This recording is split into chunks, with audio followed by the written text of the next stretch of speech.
भक्त जानते हो आप? कई लोग उसको अंध भक्त कहते हैं, जो मैं गलत मानता हूं। भक्त कहने के बाद उसमें अलग से अंध लगाने की जरूरत नहीं है। हाँ, भक्त उसको कहते हैं जिसकी आंखें तो होती है लेकिन दृष्टि नहीं होती।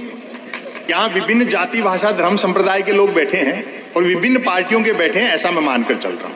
आपकी विचारधाराएं कुछ भी हो सकती हैं, लेकिन सत्ताएं आएंगी जाएंगी। इन कवियों को सुनो। इस अंधेरे समय में यही एक जुगनू है जो थोड़ा टिमटिमा रहा है।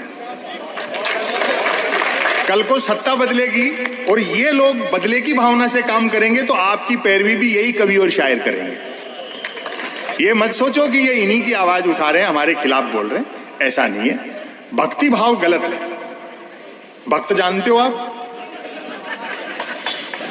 कई लोग उसको अंध भक्त कहते हैं, जो मैं गलत मानता हूं। भक्त कहने के बाद उसमें अलग से अंध लगाने की जरूरत नहीं है।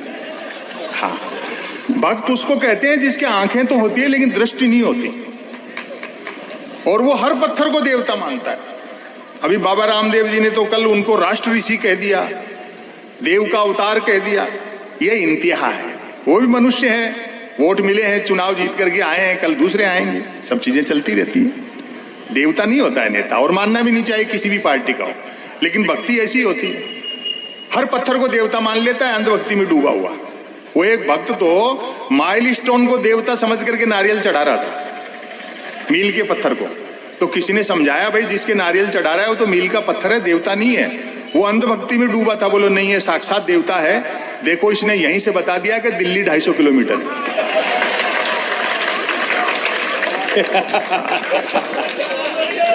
और सबसे बड़ी बात है कि इन भक्तों को उनका आराध्य जैसे समझाओ ना, वैसे समझ जाते हैं।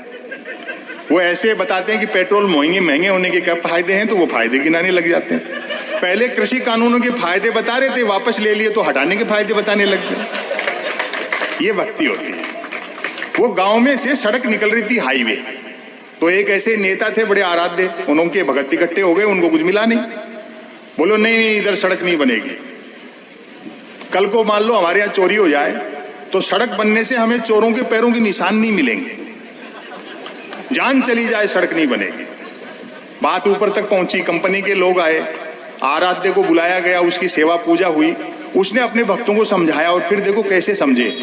भक्तों को बोला, वो आराध्य देखो तुम उल्टे घड़े की पीते हो ना, हर बार उल्टा सोचते हो। मान लो तुम किसी के यहाँ चोरी कर लाओ,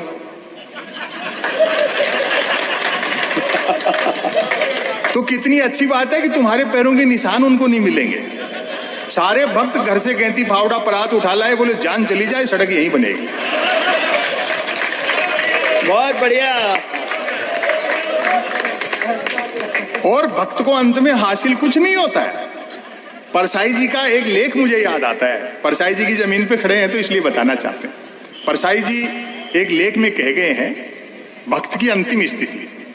लंका फतेह हो गई, सीता को ले लिया, राम लक्ष्मण सीता विभीषण के पुष्पक विमान में बैठ करके अयोध्या आ गए। खूब जश्न हो गया, राज तिलक हो गया, गीत संगीत नाच गान खान पान जीवन जूठन सब हो गया। 5-7 दिन निकल गए, सब अपने अपने काम से लग गए। तो भक्त आए, बोले महाराज सब कुछ हो चुका, अब हमारे लिए भी कोई रोटी पानी का जुगाड़। तो प्रभु श्री राम बोले, भाई कोई ना कोई काम करो। बोले महाराज हमें तो आपकी जय बोलने के अलावा कोई काम ही नहीं आता। तो राम वो नहीं है। मैं तो कहता भी हूं कि राम का नाम 2 ही जगह काम आता है, पहली बार किसी से मिलने पर और आखिरी बार किसी से बिछुड़ने पर। आज आडवाणी जी के समझ में आ गया ना कि राम किसी मठ में नहीं घट में रहते। कितनी सफाई से एक भला आदमी इस्तेमाल हुआ। उनको थोड़ी पता था कि मोदी जी पांव छूने के बहाने जमीन खींच लेंगे। ऐसे ही एक सिस्टम है जो इस्तेमाल करता है। आप क्या सोचते हो कि राजा का चुनाव प्रजा करती है? गहराई से अर्थशास्त्र देखो पूरी दुनिया का। 10-12 मल्टीनेशनल कंपनियां मिलकर के जिसमें चाबी भर देती हैं वो खिलौना चल पड़ता है। आप क्या खाते हैं पीते हैं ये तो छोड़ो, आप क्या पढ़ते हैं क्या सोचेंगे ये तक कोई और तय कर रहा है। मुंशी प्रेमचंद की कहानी ईदगाह इसलिए पाठ्यक्रम से हटा दी गई कि गांव में मेले लगेंगे और हामिद अगर दादी के लिए चिमटा मेले से खरीदेगा तो मल्टीनेशनल कंपनियों के ब्रांडेड चिमटे ऑनलाइन कैसे बिकेंगे। भाई वाह। दो चीजें हैं, बाजार और बाजारवाद। बाजार हर युग की जरूरत है। जब हम सभ्यता के प्रारंभिक दौर में रहे, सब बाजार उसमें भी किसी न किसी फॉर्मेट में शक्ल में रहा होगा, लेकिन दोनों में अंतर है। बाजार का मतलब है जरूरत के हिसाब से चीजें बनाना, और बाजारवाद का मतलब है चीजें बना करके जरूरत पैदा करना। वो चाहे कहीं के चुनाव हो, चाहे यूक्रेन और रशिया का युद्ध हो, सब बाजारवाद की देन है, उनको अपने हथियार खपाने। तो जो चीजें हैं उनको गहराई से समझो, और नेता को चुनने से पहले तोलो। मोहब्बत रहनी चाहिए। दुनिया शांति और भाईचारे से चलती है। जंगल में आग लगती है तो न तो वो बरगद बचते हैं जो हवा को आंधी में बदलते हैं, और न वो बांस बच पाते हैं जो आपसी रगड़ से चिंगारी पैदा करते हैं। ये अपना काम करके निकल लेंगे, भुगतना सोसाइटी को पड़ेगा। एक रचना मैं आपको सुनाता हूं। मीडिया के बंधु यहां बैठे हैं? चलो, मैं क्षेत्रीय पत्रकारिता का बड़ा सम्मान करता हूं। ये बड़ी मेहनत से काम करते हैं, लेकिन वो छपना या दिखाना कहीं और से तय होता है। ये रात भर कवि सम्मेलन में अच्छा सुनेंगे कि यार जन भावनाओं की क्या अभिव्यक्ति है इन कवियों के पास, और बहुत बेहतरीन रिपोर्टिंग करके ले जाएंगे, लेकिन वहां कुछ और ही छपेगा। बोले विज्ञापन आ गया, ये छोड़ कविता वविता क्या लिखता है यार, चौथा पेज का विज्ञापन मिलता है, तो ये सब चीजें कर देते हैं। लेकिन ठीक है, आप अपना काम ईमानदारी से, थोड़ी बहुत गुंजाइश कहीं की निकाल लिया करो। हाँ, क्षेत्रीय पत्रकार मेहनत से काम करते हैं, बाकी जो वहां बैठे हैं वो तो आप सब देख ही रहे हो। वो पत्रकारिता का समय देखो, सुनो भाई साधो, ये माजरा क्या है, ये कालम छपते थे परसाई जी के, क्या बात, प्रतिदिन क्या बेहतरीन व्यंग्य होते थे उनमें। नववार टाइम्स के अंतिम पेज के बाएं कोने पे शरद जोशी का प्रतिदिन छपता था, और अखबार वहां से शुरू होता था।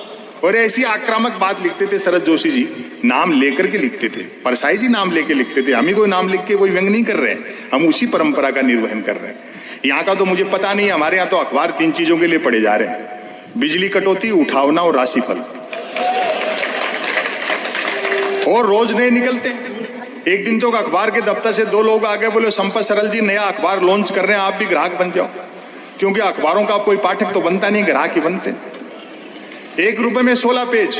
और जो मैंने जवाब दिया, मैंने कहा भैया रुपया चाहे 1 की जगह 2 ले जाए, लेकिन 16 पेज खाली दे जाया कर।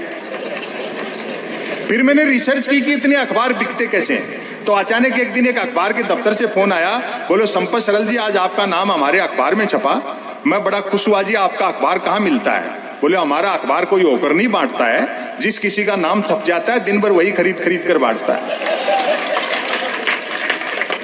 जिस मीडिया को जनता के लिए मोमबत्ती होना था, वो सत्ता के लिए अगरबत्ती हो गया। प्रधानमंत्री कदम ताल करते हैं तो मीडिया उसको मार्च पास्ट बताता है। टेलीविजन पे प्राइम टाइम देखते हो ना, वो बहस जैसे किसी जमाने में अवध के नवाब मुर्गे लड़ाते थे। 4 जन बहस आते हैं, एक मुद्दे का विरोधी, दूसरा मुद्दे का समर्थक, तीसरा बुद्धिजीवी दोनों को हड़काने वाला, और चौथा एंकर तीनों को भड़काने वाला। बहस होनी होती है गरीबी की रेखा पर, और करते रहते हैं रेखा की गरीबी पर। तो ऐसे दौर में आप सब लोग बैठ करके इन रचनाकारों की बातें सुनते हैं।